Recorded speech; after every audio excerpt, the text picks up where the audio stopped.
कर्ण द्वापर युग के महान योद्धाओं में से एक थे, लेकिन उनको मिला श्राप उनकी मौत का कारण बन गया। कर्ण को उनके जीवन काल में 2 श्राप मिले थे। उन्हें पहला श्राप उनके गुरु भगवान परशुराम ने दिया था, जबकि दूसरा श्राप एक ब्राह्मण ने दिया था। कर्ण को बचपन से ही धनुर्धर बनने की चाहत थी, लेकिन सूत पुत्र होने के कारण कोई उन्हें शिक्षा नहीं देता था।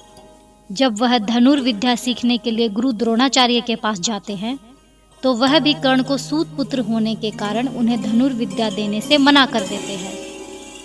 इससे कर्ण निराश होकर भगवान परशुराम के पास जाते हैं, लेकिन भगवान परशुराम भी सिर्फ ब्राह्मणों को ही विद्या देते थे। अब कर्ण किसी भी तरह धनुर्विद्या सीखना चाहता था, तो वह भगवान परशुराम से झूठ बोलता है कि वह ब्राह्मण है। भगवान परशुराम भी कर्ण को ब्राह्मण समझकर उसे शिक्षा देने लगते हैं। जब कर्ण की शिक्षा खत्म होने वाली होती है, तब एक दिन उनके गुरु भगवान परशुराम दोपहर के समय कर्ण की जंघा पर अपना सर रखकर आराम कर रहे होते हैं। थोड़े समय बाद वहाँ एक बिच्छू आता है, जो कर्ण को जंघा पर काट लेता है। अब कर्ण सोचता है कि अगर वह हिला या बिच्छू को हटाने की कोशिश की तो गुरु परशुराम की नींद टूट जाएगी। इसलिए वह बिच्छू को हटाने की बजाय उसे डंक मारने देता है।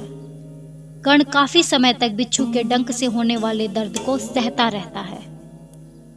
फिर जब कुछ समय बाद गुरु परशुराम नींद से उठते हैं, तो वह देखते हैं कि कर्ण की जांघ से खून बह रहा है। यह देखकर भगवान परशुराम गुस्से से कहते हैं कि इतनी सहनशीलता सिर्फ किसी क्षत्रिय में ही हो सकती है। तुमने मुझसे झूठ बोलकर ज्ञान हासिल किया है, इसीलिए मैं तुम्हें श्राप देता हूँ कि जब भी तुम्हें मेरी दी हुई विद्या की सबसे ज्यादा जरूरत होगी, उस समय वह काम नहीं आएगी। इससे निराश होकर कर्ण अपने गुरु से कहता है कि वह स्वयं नहीं जानता कि वह किस वंश और कुल का है।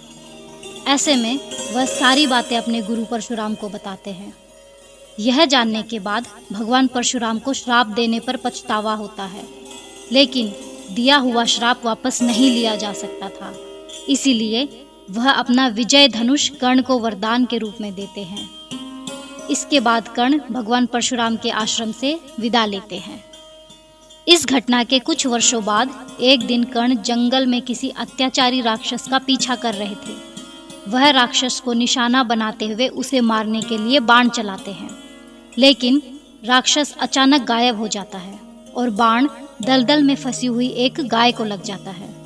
बाण लगने से गाय की वहीं पर मौत हो जाती है। उस गाय का स्वामी एक ब्राह्मण होता है, जो गाय की दुर्दशा देखकर कर्ण को वहीं पर श्राप दे देता है। श्राप में ब्राह्मण कहता है कि जिस तरह तुमने एक असहाय गाय को मारा है, ठीक उसी तरह एक दिन तुम्हारी भी मृत्यु होगी। आगे चलकर इन दोनों श्राप का प्रभाव महाभारत के युद्ध में नजर आया। युद्ध के दौरान कर्ण के रथ का पहिया दलदल में फंस जाता है। जब कर्ण उसे निकालने के लिए रथ से उतरता है, तभी अर्जुन बाण चला देता है, जिससे कर्ण की मृत्यु हो जाती है।